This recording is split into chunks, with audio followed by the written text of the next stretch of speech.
Chief Gatsha Buthelezi is one of the hereditary leaders of South Africa's 4 million Zulus, defeated by Britain 90 years ago. He's regarded as one of the South African government's most outspoken opponents.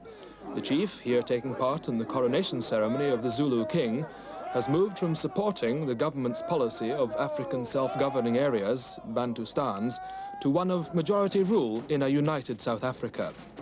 Chief Buthelezi commands widespread support, not only in the 29 Zulu tribal lands in South Africa, but also among that half of the Zulu nation who live in urban areas, and among other Africans.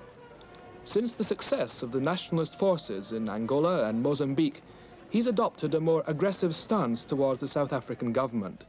He maintains that Dr. Vorster's regime must recognize the hopes and aspirations of its own black population, as it is prepared to do in the rest of Africa. On a recent visit to London, Julian Mounter asked Chief Buthelezi what pressures the success of the Cuban and Russian-backed MPLA in Angola had on his more militant followers. I think it's very widespread amongst young people. And I think that the MPLA, in fact, morally speaking, was supported by many black people in South Africa. And especially when South Africa decided to take up arms on the side of the other liberation movements there. I mean, South Africans, black South Africans, saw this as conflict between those who are oppressing them and the forces for liberation as represented by the MPLA. That is quite apart from any ideological considerations. But in practical terms, how did it show itself to you?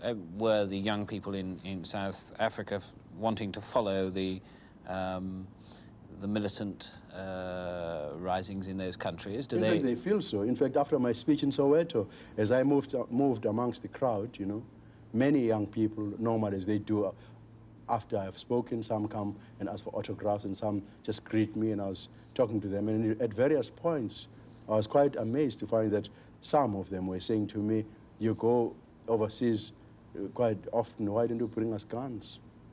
You know, that sort of summarizes the kind of attitude that is growing, because with the Angolan situation and the Mozambique situation, I think that young people and many people have seen the gun perhaps as the only, you know, solution to problems, because the Frelimos, as far as this feeling is concerned, have solved their problems through the gun, and therefore and the MPLA in Angola, and they see the gun as the only solution.